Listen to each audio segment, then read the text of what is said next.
Meus queridos, vamos abrir a palavra do Senhor, Romanos capítulo 8, verso número 5. Romanos capítulo 8, verso 5. Eu farei a leitura do verso número 5 até o verso número 11 nesta noite. Abra sua Bíblia, deixe aberta e eu vou orar e em seguida procederei com a leitura do texto. Romanos capítulo 8, verso número 5.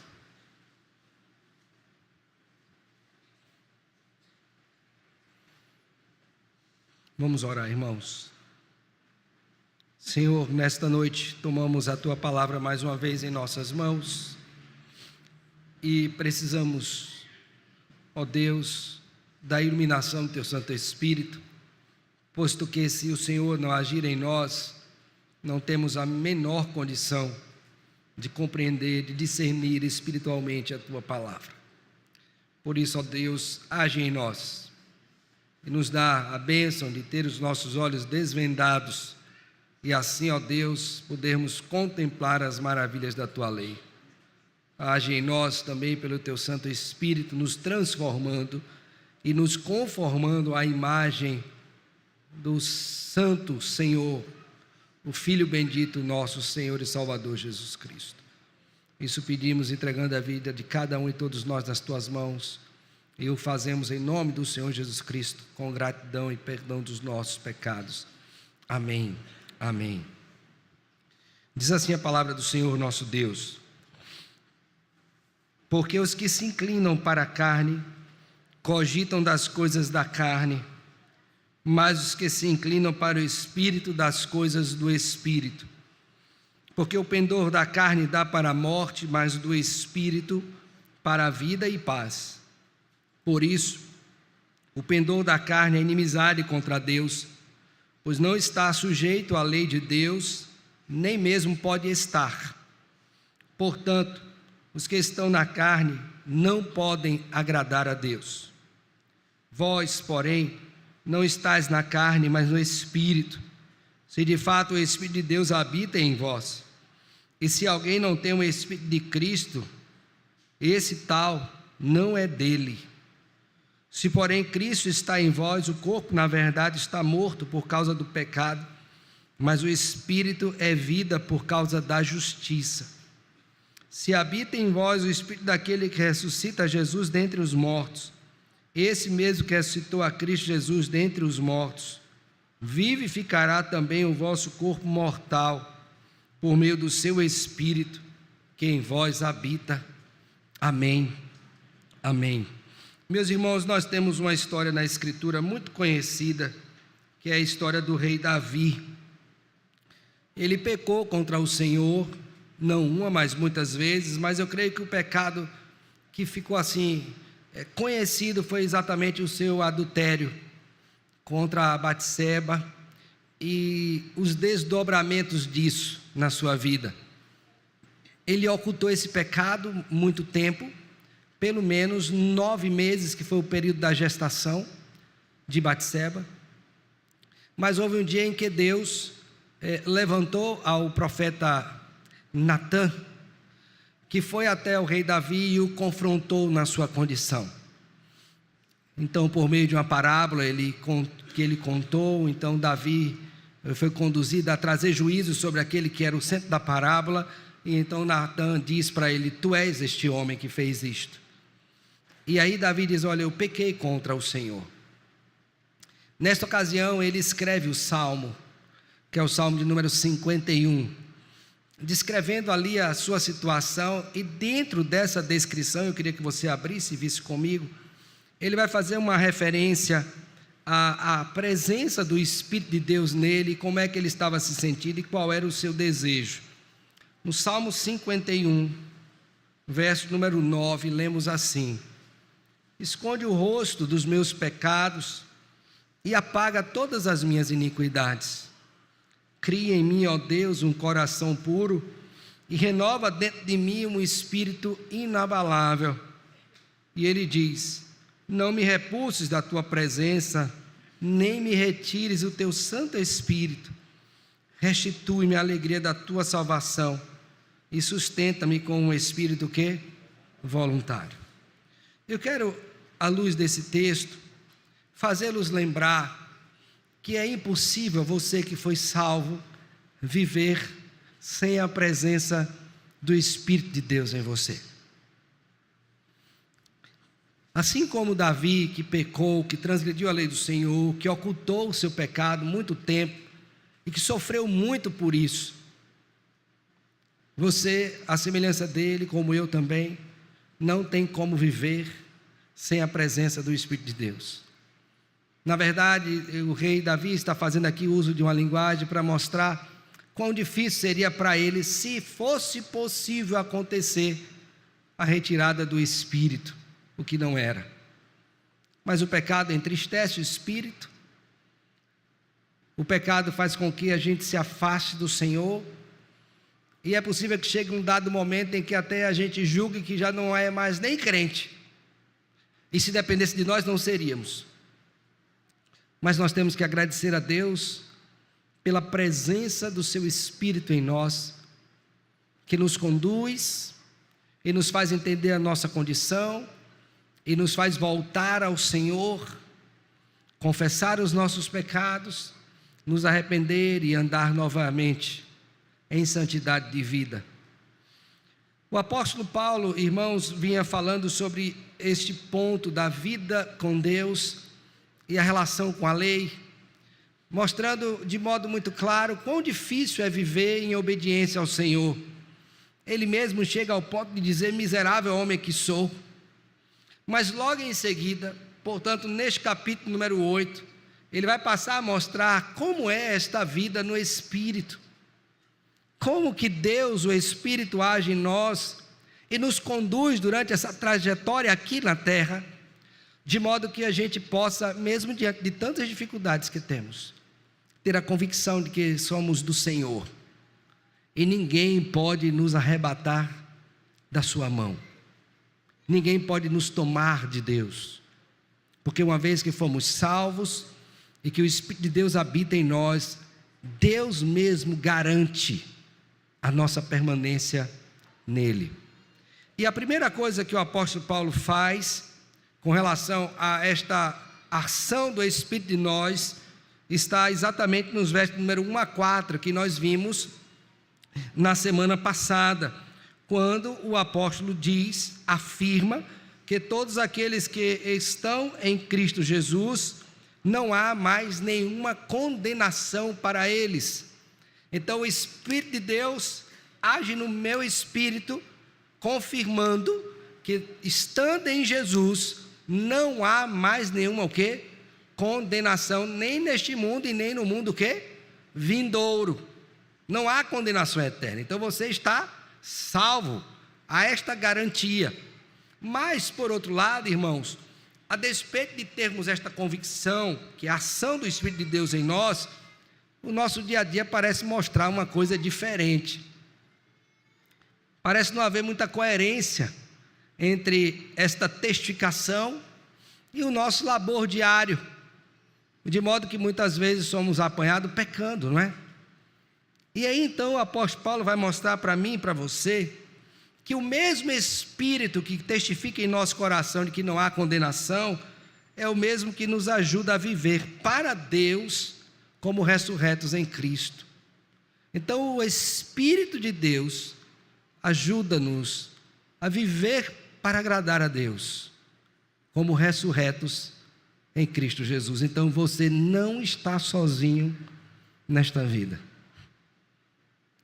Seu pai pode faltar, sua mãe pode faltar, seu esposo pode faltar, sua esposa pode faltar, seus filhos podem faltar, seus pastores podem faltar, mas o Espírito não nos faltará. Ele estará presente naquele que é povo do Senhor e nos guiará nesta vida para glorificar o nome do Senhor. E eu quero mostrar isso para vocês, irmãos, olhando para esse texto, considerando duas coisas. Que esse Espírito primeiramente nos ajuda a entender o que é uma vida que agrada a Deus. Então o Espírito que testifica que não há condenação, ele me ensina a entender o que é uma vida que agrada a Deus. Você já pensou nisso? Você ter uma vida que você o quê? Agrade a Deus. Você foi salvo para viver e agradar a Deus. Por favor, abra sua Bíblia em 1 Tessalonicenses, capítulo de número 4, e veja como o apóstolo Paulo entende isso, não somente nessa situação aqui em Romanos, mas também aos crentes em Tessalônica. Por favor, 1 Tessalonicenses, capítulo de número 4. Observe bem o verso número 1. Olha só o que ele diz, finalmente, irmãos, nós vos rogamos e exortamos no Senhor Jesus, que como de nós recebestes, quanto à maneira porque deveis viver e o quê? Agradar a Deus. E efetivamente estáis fazendo, continueis progredindo cada vez o quê? Mais. Então, Deus nos ensina, por meio do seu Espírito, como podemos viver para agradá-lo. E é isso que o texto vai nos ensinar, dos versos números 5 a 8. Como viver para agradar a Deus. Como é que eu sei disso? E eu queria que você voltasse seus olhos para o texto bíblico. Ele diz assim, porque os que se inclinam para a carne, cogitam das coisas da carne, mas os que se inclinam para o Espírito, das coisas do Espírito.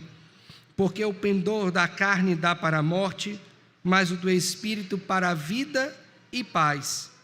Por isso, o pendor da carne é inimizade contra Deus, pois não está sujeito à lei de Deus, nem mesmo pode estar. Portanto, os que estão na carne não podem o quê? Agradar a... Preste bem atenção aqui, antes da gente entrar no texto propriamente dito. Você está vendo a palavrinha aí, cogitar? Está vendo, Porque os que se inclinam para a carne, cogitam.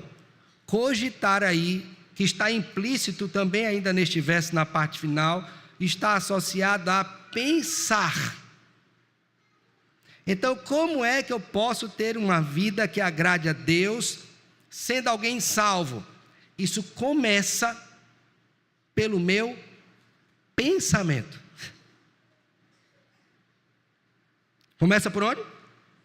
Pelo meu pensamento. E aqui Paulo está olhando exatamente, irmãos, para o homem interior.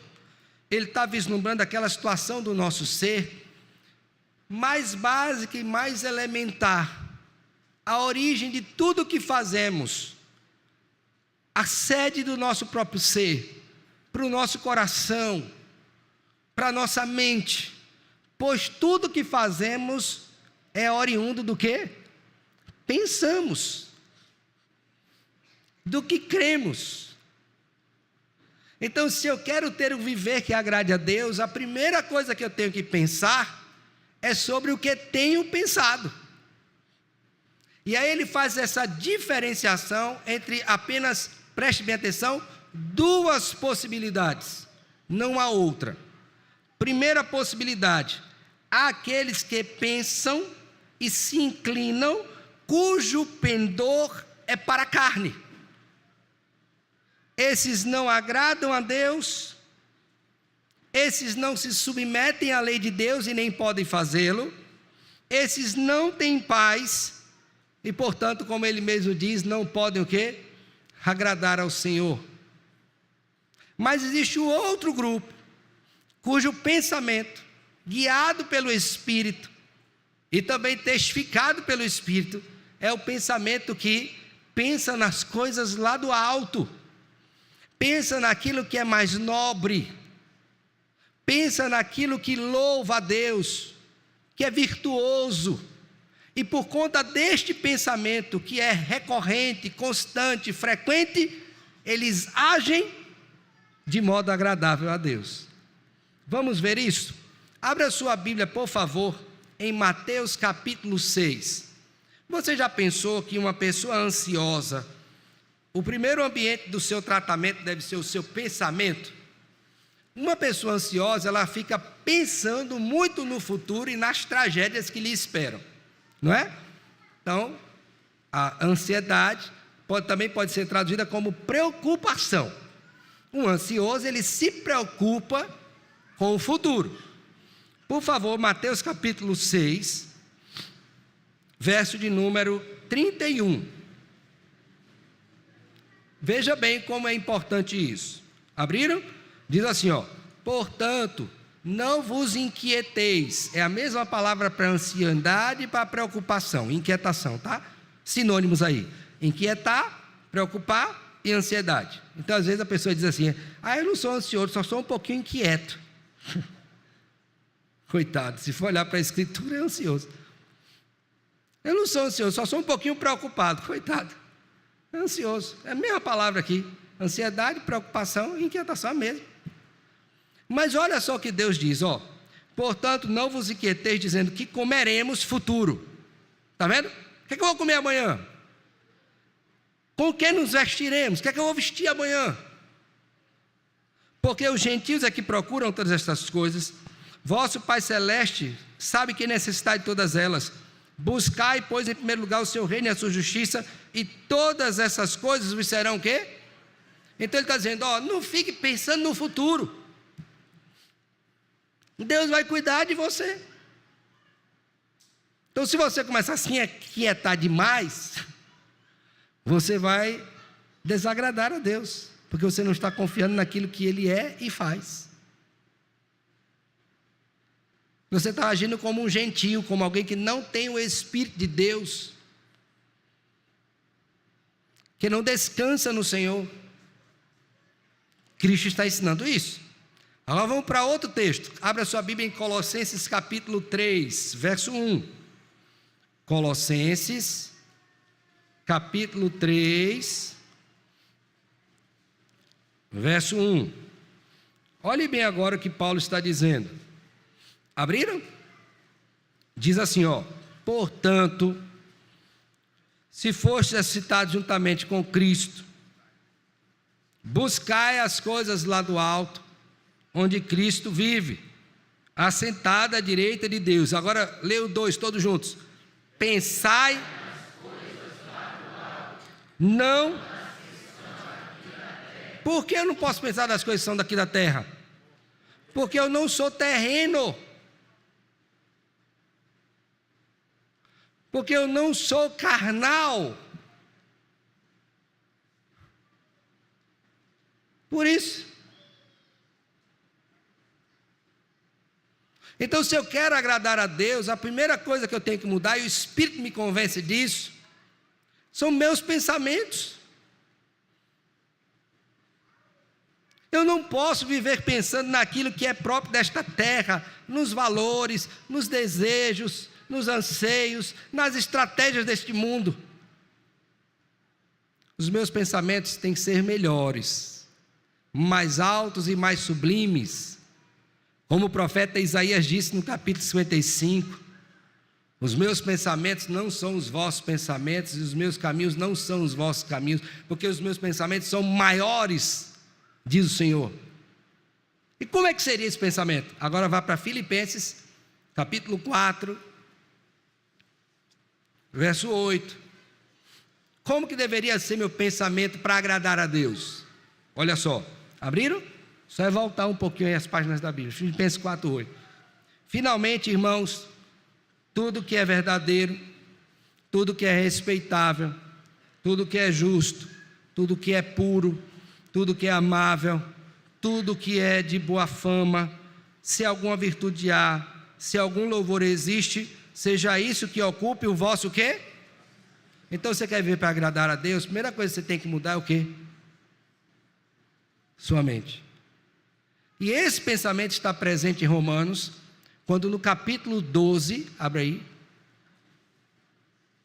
versos 1 e 2 diz: rogo-vos, pois, irmãos, pelas misericórdias de Deus, que apresenteis o vosso corpo por sacrifício vivo, santo e agradável a Deus, que é o vosso culto, e não vos conformeis com este século, mas transformai-vos pela renovação da vossa, para que experimenteis qual seja boa, perfeita e agradável.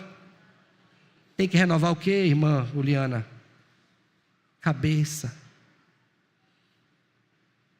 Você quer agradar a Deus? Peça a Ele para mudar a sua mente. Porque se você continuar vivendo com a mente desse mundo, volte lá para Romanos, o que é que vai acontecer? Verso 5, os que se inclinam para a carne, cogitam das coisas da... O que é que você vai pensar? Você vai pensar em prostituição, você vai pensar em adultério, você vai pensar em vícios, você vai pensar em mentir, você vai pensar em cobiçar, você vai pensar em matar, você vai pensar em desonrar, você vai pensar em erigir outros deuses. Seu pensamento vai nortear isso por isso. E você vai agir assim.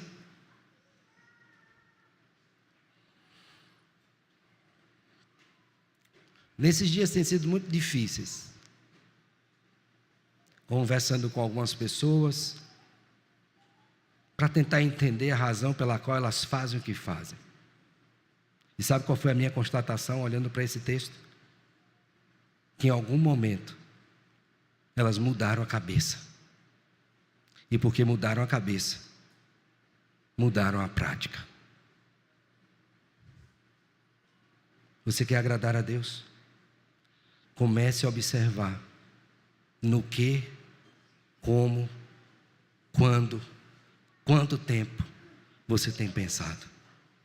Olha, se você está pensando muito em dinheiro, cuidado. Se você está pensando muito em sexo, cuidado. Se você está pensando muito em bebida, cuidado. Se você está pensando muito em morte, cuidado. Se você está pensando muito em mentira, cuidado. Se você está cobiçando muito o que é do outro, cuidado. Se você está pensando nas coisas que são aqui da terra, nos prazeres deste mundo, cuidado. Se você está pensando na amizade deste mundo, que é inimizade contra Deus, cuidado. Cuidado com o seu pensamento. Por quê? Porque o pendor da carne, essa inclinação do seu pensamento, vai dar necessariamente para a morte. Pastor, onde que vai dar o meu pensamento se eu continuar fazendo desse jeito? A minha vida, digo. Minha vida vai parar onde, Senhor? Se eu continuar pensando desse jeito? É simples. Sabe onde é que vai dar? Na morte. Não sou eu que estou dizendo isso. Leia comigo aí o verso 6. Vamos lá todos juntos? Porque o pendor da carne, essa inclinação da carne, dá para... Mas o do Espírito para quê? Então, se você precisa viver e em paz, seu pensamento tem que estar inclinado para quê? Para as coisas de Deus. Mas se você quer morrer, você precisa continuar inclinado para as coisas da carne. Então, quando o Espírito de Deus habita em mim, Ele vai mostrar que tipo de pensamento eu estou tendo. Ele vai mostrar qual é a consequência destes meus pensamentos. Ele vai mostrar que estratégia eu estou tendo para atingir aquilo que tenho desejado e que é errado diante de Deus. Por quê? Porque alguém que é carnal, ele não está sujeito à lei de Deus e nem pode estar. Por quê? Porque ele não tem o Espírito de Deus. Meus irmãos, Paulo conclui dizendo: os que estão na carne não podem agradar a Deus. Pastor, o que é esta pessoa que está na carne? É aquela que nunca foi salva. É aquela cujo coração não foi transformado. É aquela que não tem o Espírito de Deus, não tem uma nova natureza. Mas infelizmente, algumas vezes, elas podem estar no nosso meio, fazerem coisas de crente, sem serem o quê? Crentes.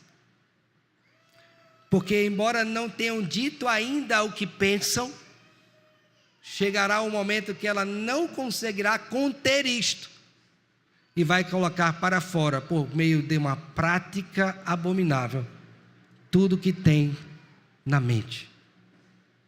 Vocês entenderam? Então, a primeira coisa que o Espírito de Deus vai me fazer é entender que para agradá-lo, eu preciso começar a mudar o meu pensamento e, consequentemente, as minhas práticas. Pastor, eu queria saber como é que eu faço para mudar meu pensamento? A primeira coisa é você identificar atualmente quais são os pensamentos que você tem. Ah, pastor, eu não sei, é difícil para mim. Pois eu vou lhe ensinar uma forma simples e efetiva de saber qual é o seu pensamento.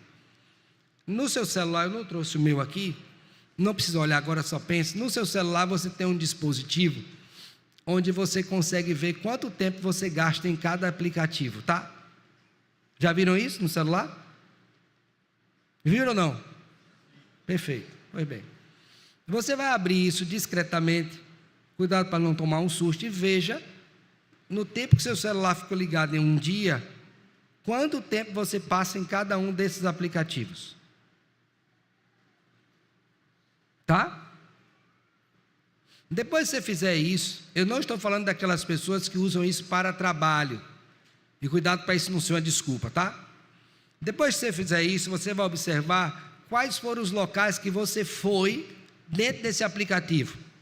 Então, por exemplo, recentemente, cuidando da saúde, eu comecei a ir em sites que vão falar sobre nutrição. Então, se você observar lá, você vai ver uma série de páginas no histórico que vão tratar de quê? De nutrição desportiva. Agora, quanto tempo eu gastei com isso? Vamos supor que eu tenha gasto para isso aí, no meu dia, botar 2 horas, sendo generoso, tá? Um exemplo, estou dizendo que eu fiz isso. 2 horas. Aí eu pego essas 2 horas que eu gastei com isso, ou investi, e comparo com quanto tempo eu passei meditando na Bíblia. Ou meditando sobre as coisas de Deus. Ou lendo. E aí nessa comparação eu percebo que eu gastei 2 horas aprendendo sobre nutrição e passei 20 minutos lendo a Bíblia. Por esta proporção, os meus pensamentos estão mais voltados ao quê? Hein?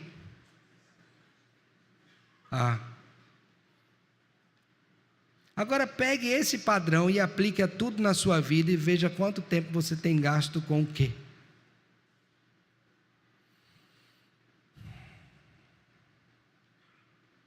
Você vai tomar um susto. E você vai perceber que muita da sua carnalidade se dá exatamente porque os seus pensamentos, o seu direcionamento não está sendo para as coisas do reino de Deus. Eu estou dizendo para você deixar de trabalhar? Não. Eu estou dizendo para você deixar de ler outras coisas que sejam edificantes? Não. Eu só quero que você perceba a proporção do seu investimento nas coisas do alto com as da coisa aqui da terra. Vamos dar um exemplo? Abra sua Bíblia aí, por favor, em Mateus. Mais uma vez. Capítulo 6, de novo. Vamos supor que você está investindo tempo, que você quer ficar rico. Tem gente nesse mundo que quer ficar rico? Tem ou não tem? Tem que ler a Bíblia, que aquele que deseja ficar rico jamais se fartará. Não é? Mas tem gente que está querendo correr atrás disso. E ele vai investir tempo e dinheiro e forças para ficar rico. Ele quer ficar rico. Em Mateus 6,19, nós temos uma instrução sobre isso. Abriram aí? Mateus 6,19, posso ler? Não acumuleis para vós outros tesouros sobre a terra, onde a traça e a ferrugem corrói, e onde ladrões escavam e roubam. Mas ajuntai para vós outros tesouros no céu, onde traça nem ferrugem corrói, e onde ladrões não escavam nem roubam. Agora leiam juntos o último verso.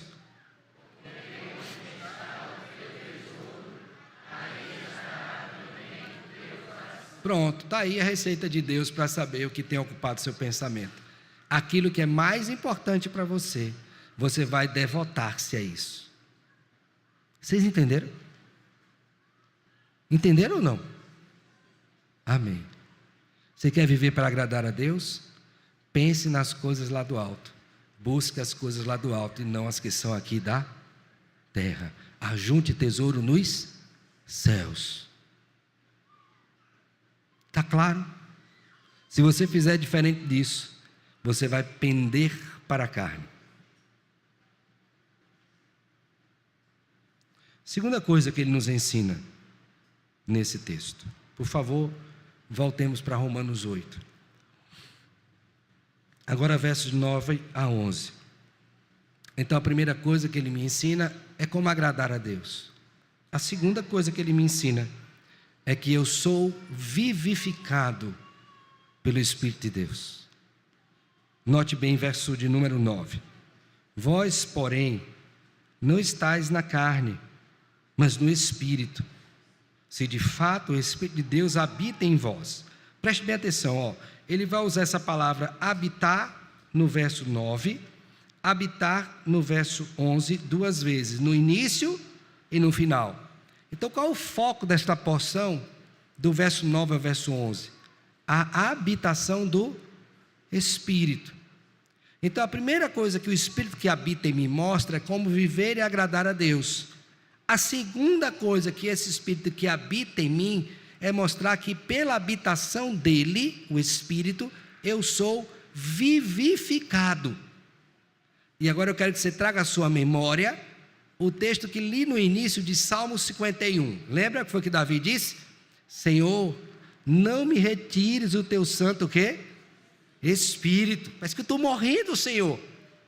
Mas por causa da habitação do Espírito de Deus em Davi, ele certamente seria o quê? Vivificado. Não só do ponto de vista do novo nascimento, mas durante toda a sua vida, o Espírito age produzindo vida nele. Então vamos ler agora o verso 9. Vós, porém, não estáis na carne, mas no Espírito, se de fato o Espírito de Deus habita em vós. É interessante entender aqui que Paulo não está colocando a condicional, mas ele está afirmando, como o Espírito de Deus habita em você, ele não está lançando a possibilidade, tá? Ele está afirmando, como o Espírito de Deus habita em você, se alguém não tem o Espírito de Cristo, esse tal não é o quê? Mas como o Espírito de Deus habita em você, você é de Cristo. Então, para você ser vivificado, a primeira coisa que o Espírito de Deus traz à sua consciência é que você é de Jesus. Vá para Romanos capítulo 1. Toda uma ligação, né? Romanos capítulo 1. Abriram? Verso de número 6. No verdadeiro evangelho, diz assim: de cujo número sois também vós chamados para serdes. Possessão. Primeira coisa que o Espírito faz em você, para lhe vivificar e dizer, você é de Jesus. Propriedade exclusiva. Selo garantidor. Você é meu. Bênção, não é? Você é meu. E ele diz mais: se porém, verso 10, Cristo está em vós, então aqui mais uma vez, como Cristo está em vós, o corpo na verdade está morto, por causa de quê? Lembra que ele disse, miserável homem que sou, quem me livrará do corpo desta morte? O corpo está morto por causa do pecado, mas ele diz, mas o Espírito é vida por causa da... Então ele está dizendo, você está vivendo nesse mundo, o corpo é morto, sofre as agruras do pecado, mas o Espírito de Deus habita em você, e por conta disso você é um justificado. Então você não somente é de Jesus, mas você é o quê? Justificado, você é perdoado, você é aceito, e é declarado que você foi um justificado. Tudo isso o Espírito que dá vida. Bênção, não é? Você é meu. Você foi justificado. O Espírito de Deus agindo em mim, mostrando isso, me vivificando. Verso 11 agora. Se habita em vós, aí seria o quê? Como habita em vós o Espírito daquele que ressuscitou a Jesus dentre os mortos. Jesus ressuscitou dentre os mortos? E habita em nós qual Espírito? O mesmo Que o quê? Que ressuscitou a Jesus dentre os. Então, o mesmo Espírito que ressuscitou Jesus com poder, também habita em mim. E se eu estou morto e o Espírito que ressuscitou a Cristo habita em mim, o que é que vai acontecer comigo? Veja o verso. Esse mesmo que ressuscitou a Cristo Jesus dentre os mortos, olha que bênção agora, vivificará também o vosso corpo mortal, por meio do seu Espírito que? Então toma aqui 3 coisas, 3 doses, não é cavalar porque Deus só dá a medida certa. Primeira coisa, você é meu. Segunda coisa, você foi justificado. Terceira coisa, assim como o meu Espírito vivificou ao meu Filho, ressuscitando, ele habita em você e ele também ressuscitará o seu corpo, o quê? Mortal. Vida nova em Jesus. Eis que tudo se fez novo, as coisas velhas ficaram para trás. Então o Espírito de Deus não somente me mostra o que é viver para agradar a Deus, mas também me mostra que em Cristo eu sou vivificado para viver e agradar a quem? A Deus que me salvou. Meus irmãos, qual é a importância disso para nós hoje? Primeiro eu quero lhe dizer que você tem que estar ciente que habitando ainda nesse corpo mortal, você vai lutar contra a carne. Essa é uma luta constante. É guerra todo dia. Mas lembre que em Jesus você é vitorioso. Porque o Espírito dele faz com que você não penda para a carne, mas penda para o Espírito. O Espírito dele habitando em você faz com que você não se incline para aquilo que Deus abomina, mas para aquilo que agrada ao Senhor. Então você que é salvo, está diante de um pecado, né? Se você não fosse salvo, naturalmente, você ia se inclinar para o pecado. E não ia ter freio. Mas como você tem um Espírito, quando você está diante do pecado, o Espírito de Deus que habita em você faz com que você tenha um pensamento diferente com relação àquilo e lhe inclina a obediência a Ele. E isso na medida do uso que você faz, inclusive dos meios que Deus deixou para isso. A oração, a leitura e meditação, os sacramentos, a comunhão dos santos e tantos outros meios deixados pelo Senhor para a nossa santificação. Então que bênção é saber que a despeito da luta, o Espírito de Deus que habita em você faz com que você se incline para a obediência a Ele. E isso é maravilhoso, porque antes de Cristo, a nossa inclinação era só para a carne. Que bênção é saber disso, não é? A segunda coisa que eu queria que você pensasse e considerasse é sobre a sua vida. O que é que tem ocupado o seu pensamento? Pense sobre isto. Eu sei que nesse mundo nós temos muitas inquietações, muitos afazeres, muitas obrigações, diante de tantos papéis que nós desempenhamos, mas meus filhos, parem para pensar um pouco. O que é que de fato tem sido alvo das nossas preocupações? As coisas do reino de Deus ou os nossos próprios prazeres?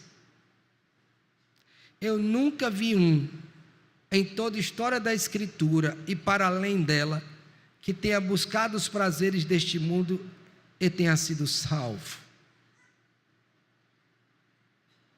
Não conheço. E aqui eu quero trazer o exemplo, inclusive que o apóstolo Paulo trouxe, na sua segunda epístola a Timóteo, no capítulo 4, quando ele está ali nas suas palavras de despedida, ele faz uma breve fala com relação a um irmão que o ajudava muito. O nome dele era Demas. Lembram? E ele diz assim, de modo muito breve, diz assim: porque Demas tendo o quê? Amado o presente século, foi o que ele fez? Me abandonou e foi para Tessalônica, tomou o rumo dele. Ora, nós não amamos com o nosso homem interior. Você acha que Demas acordou de um dia para o outro e disse assim: hoje eu quero fugir? Não, ele foi preparando, ele foi idealizando, ele foi pensando, ele foi pesando, ele foi lutando muitas vezes, sendo derrotado no ambiente do pensamento. Até que chegou o dia que o pensamento dele tomou forma. E ele diz: não dá mais para mim. E por conta do pendor da carne, abandonou. Por favor, pare para pensar. Qual tem sido a sua inclinação? Para servir a Deus ou a si mesmo? Pense sobre isso, meu filho. Porque aqueles que estão pendendo para a carne, o resultado disso é morte, e não podem agradar a Deus. Isso é grave. Lembre, por outro lado, do exemplo do Senhor Jesus Cristo, João capítulo 4. Quando os discípulos lhe trouxeram comida, ele diz: não há necessidade de comida. Aí ele diz: será que ele comeu? Não, porque a minha comida e a minha bebida é fazer a vontade daquele que me enviou. Você é assim? Tudo que você pensa, tudo que você deseja, você faz pensando em agradar a Deus. Quando você vai trabalhar, você pensa em agradar a Deus. Quando você vai comer, você pensa em agradar a Deus. Quando você vai dormir, você pensa em agradar a Deus. Quando você vai ter um momento de lazer, você pensa em agradar a Deus. A sua mente está voltada para agradar a Deus em tudo que você faz. Porque assim deve ser. Assim é a vida daquele que está com o Espírito de Cristo dentro dele. A outra coisa, e essa é a penúltima que eu quero que você pense à luz desse texto, é que por causa da presença do Espírito de Deus em nós, sua habitação, eu sou vivificado. E um vivificado tem certeza de 3 coisas, segundo esse texto. Primeiro, Deus habita em mim, eu sou de Cristo. Eu fui perdoado por Ele. E Ele está em mim, então eu não estou sozinho na minha luta. Não é uma bênção saber disso? Ele está em mim. Ele está comigo. Eu não estou só. Como eu disse agora há pouco, todos podem te abandonar, pode ser que lhe faltem todos, mas Deus não lhe faltará. Lembra do Salmo 23? O Senhor é o meu pastor. A ideia ali não é nada me faltará de nada, é que Ele não me faltará. Quem está com Deus não sentirá falta, porque a presença de Deus nos supre em tudo. Então que bênção é saber que o Espírito de Deus habita em nós, nessa caminhada de luta dura contra o pecado, por vezes queda, levanta, mas o Espírito de Deus está em mim, como está em todo aquele que tem a Jesus como seu Senhor e seu Salvador. E Ele nos vivifica, Ele nos anima e diz: filho, levante, vamos caminhar de novo. Filho, não desista, vamos prosseguir. Filho, eu estou com você. Foi assim que Ele prometeu, não foi? Eis que estou convosco todos os dias. Até quando? Ele não mente. E Ele está conosco por meio do seu Espírito. Finalmente, nós estamos diante da mesa do Senhor, não é? Pão e vinho. E esta mesa nos traz à memória aquilo que Cristo fez por nós, nos dando a certeza de que um dia estaria conosco. Não é verdade? Nas bodas do Cordeiro. E até lá, Ele deu-nos isso aqui para lembrar o quê? Eu estou com você. Eu estou com você. Eu morri por você. Eu salvei você. Eu amei você. Eu cuido de você. Eu guio você. Eu amparo você. Tudo isto.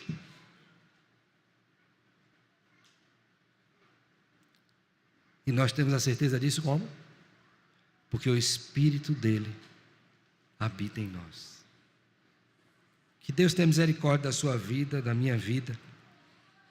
E nós vejamos de modo muito claro, não só o Espírito que testifica que não há condenação, vejamos em nós o Espírito que nos ajuda a viver para agradar a Deus, cônscios da sua presença permanente conosco. Que Ele nos ajude. Amém. Vamos orar. Te bendizemos, ó Deus, por tua bondade na medida em que nos dá do teu Santo Espírito, testificando que não há mais condenação para aqueles que estão em Cristo Jesus. Mostrando, ó Deus, que por causa da presença do teu Espírito não somos mais inclinados para o pendor da carne, mas agora para as coisas do alto, onde o Senhor vive assentado à direita de Deus. Te bendizemos, ó Deus, que por causa da habitação do teu Santo Espírito, temos a convicção de que fomos vivificados, que somos do Senhor, que fomos perdoados. Bendito seja o Senhor por isto, porque por estas verdades nós conseguimos andar altaneiramente, olhando firmemente para o autor e consumador da nossa fé. Bendito seja o Senhor por isto. Nós nos alegramos por esta verdade em Cristo Jesus. Amém.